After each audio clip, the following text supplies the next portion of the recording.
I completely agree when you talk about starting to understand your parents' finances, but we also know that money is something not a lot of people are really comfortable with. Correct. The flow on of that is money provides a really big impetus or impact on aged care. What are some of the payments and fees required to gain access?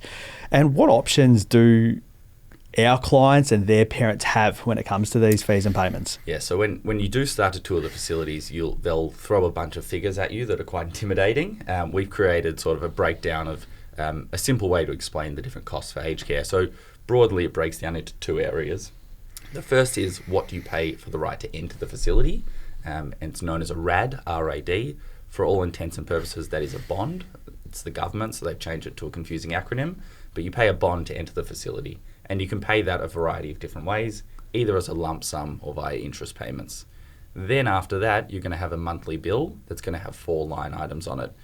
Just quickly, they're called a daily care fee, an extra services fee, a daily accommodation payment, and a Centrelink means tested fee. We can go into what they all mean at another time, but those are different fees you pay. How you pay the entry fee, so whether it's a bond or interest, will impact your monthly costs as well. So what our service does is outline the various options that we have for you. We'll never make a decision for you. That's not our choice. We show you the implications of each of the different scenarios that you can go for, and so you can make an informed decision as a family. So just to simplify that, you've got a whole lot of information that you've got to get together. Yep. You guys will help with your experience on the strategy, Yep. but also help run the numbers and give people a bit of an understanding for them and their kids and their estate what the impact on a day-to-day basis is. Correct. And I'm sure we'll go into a bit more later on, but things like the pension and savings and principal Exactly place right. of residence. So as you said, everyone's finances are different. The facility you choose to is going to have different costs. So we look at all those specifics and show you the different options you have. Great.